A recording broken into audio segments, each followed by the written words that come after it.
ট্রাকের পর বেপরোয়া বাইক, ফের পথ দুর্ঘটনায় মৃত্যু বনগাঁর বৃদ্ধার। পুলিশের ভূমিকা নিয়ে প্রশ্ন, আর কত মৃত্যু দেখতে হবে, প্রশ্ন তুলেছে বনগাঁর সাধারণ বাসিন্দারা। ঘাটার থেকে সারাইস্কাল পর্যন্ত প্রচন্ড বাইক অ্যাক্সিডেন্ট হচ্ছে, যখন তখন মানুষ মারা যাচ্ছে। এই বাইক অ্যাক্সিডেন্ট, বাইকগুলো খুব জোরে চলছে। হ্যাঁ, এই যে অ্যাক্সিডেন্টগুলো হচ্ছে, এদের প্রশাসন যদি কোনো ব্যবস্থা নেয়, সিসি ক্যামেরা বা কেউ কিছু এগুলো যদি লাগিয়ে দেয় যে বাইকটা কত জোরে চলছে বা কারা চালাচ্ছে, নাম্বারগুলো এগুলো তো পাওয়া যায়। সাধারণ মানুষ, আমরা তো সাধারণ পাবলিক, রাস্তা পাড়া তো প্রচন্ড ভয় লাগে। বাইকগুলো এত জোরে যায়, 15-18 বাজে তখন অ্যাক্সিডেন্ট হয়েছে। আমরা সবাই একসঙ্গে ছিলাম, আমরা আগে বেরিয়েছি, কাকিমা পরে এসছে।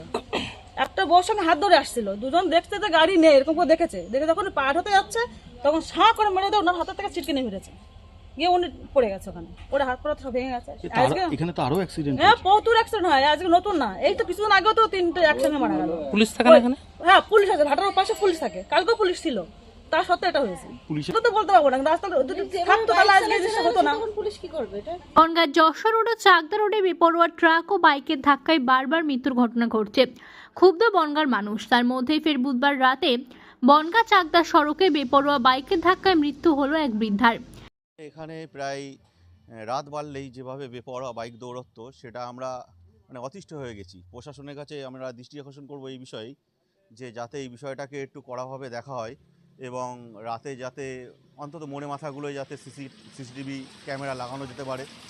কেননা এইভাবে দিনের পর দিন আমরা দেখছি দুর্ঘটনা লেগে আছে। কালকে রাতেও একজন মারা গেছে। হ্যাঁ, মাঝে মাঝেই এই কিছুদিন আগেই এখানে 2টো ছেলে স্পট ডেড হয়ে গেছে এবং কিছুদিন আগে লরিতে আমার বাবারও পা বাদ চলে গেছে অ্যাক্সিডেন্টে, দুর্ঘটনা। এত ভয়াবহ দুর্ঘটনা ঘটে, আমাদের রাত হলে এই চলাফেরা করতে আমাদের নিজেদেরই ভয় লাগে। তাই আমরা এলাকাবাসীরা সকলে মিলে এখন চাইছি এর কোনো একটা স্থায়ী সুরাহা হতে।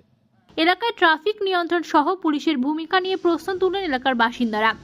দুর্ঘটনাটি ঘটেছে বনগাঁ গোপালনগর থানার সংযোগস্থলের বনগাঁ চাকদা সড়কের বনবিহারী কলোনি এলাকায়। মৃত বৃদ্ধার নাম উমারানী পাল, 57 বছর, বাড়ি বনগাঁ থানার বনবিহারী কলোনি এলাকায়। স্থানীয়রা জানিয়েছেন, এদিন তিনি কীর্তন শুনে বাড়িতে ফিরছিলেন, আর সেই সময় বেপরোয়া গতিতে আসা একটি বাইক তাকে ধাক্কা মারে। স্থানীয়রা তাকে বনগ্রাম মহকুমা হাসপাতালে নিয়ে গেলে সেখানে তার মৃত্যু হয় রাতে। এরপর ক্ষুব্ধ বাসিন্দারা এলাকায় সিসিটিভি লাগানোর দাবি ও ট্রাফিক পুলিশ মোতায়েনের দাবি জানিয়েছেন। কালকে দুর্ঘটনা ঘটেছে আমাদের এই দোকানের এই সামনেই, রাস্তার পরে। আর এই চাকদা রোডে গত 1 মাসে মিনিমাম 8 থেকে 10টা দুর্ঘটনা ঘটলো। কালকে দুর্ঘটনা ঘটে আমাদের এই পাড়ার বনবিহারী এই কলোনি পাড়ার আমাদের এক কাকিমা, এই আমাদের এখানে এই নিশিপুরার নামযজ্ঞ হচ্ছে মনসাতলা মন্দিরে, এখানে উনি নামযজ্ঞ শুনে প্রসাদ নিয়ে বাড়ি যাচ্ছিল। একটা বেপরোয়া বাইক এসে ওনাকে ধাক্কা দেয়, পায়ে ধাক্কা দেওয়ার পরে উনিকে গাডোয়ালে বাড়ি খেয়ে মাথায় আঘাত করার পরে আজকে সকালে উনি মৃত্যুবরণ করেছে। কিন্তু অ্যাকচুয়ালি আমরা আমাদের এলাকার পক্ষ থেকে আমরা সব যারা ছিল ছেলেরা ওনাকে ধরে উদ্ধার করে হসপিটালে নেওয়া হয়, কিন্তু হসপিটালে ভর্তি করার পরে উনি আজকে সকালে মৃত্যুবরণ করেছে। বারবার দুর্ঘটনা ঘটছে আর আমরা এখন সবাই আতঙ্কে আছি। এখান থেকে যেভাবে বেপরোয়া বাইক, বিশেষ করে রাত্রে, দিনে বিকালে এগুলো হয় না, রাত্রে যেভাবে বাইক এখান থেকে যায়, তা আমরা এখন প্রশাসনের দৃষ্টি আকর্ষণ করব, যদি এর কোনো যথাযথ একটা ব্যবস্থা করে। আমরা আমাদের মৃত্যু ঘটবে, ছোটো ছোটো বা আমাদের বিভিন্ন বাচ্চারা আছে, তারা স্কুলে বা আমাদের ক্লাব রাস্তার ওপাশে খেলাধুলো করতে যায়, বা অনেক আমাদের বয়স্ক মহিলা যারা আছে এদিক ওদিক, খুব রিস্কের ভিতরে থাকি সব সময়। আর বললাম না, 1 মাসের ভিতরে মিনিমাম 8 থেকে 10টা অ্যাক্সিডেন্ট আমাদের এই সাগর ভাটা সংলগ্ন দিয়ে, আমাদের বনবিহারী মোড় সাগর ভাটা এটুকুর ভিতরে, তার মধ্যে অন্তত হয়তো 3টে-4টে তো মারাই গেল। আমরা সবাই খুব আতঙ্কের মধ্যে আছি।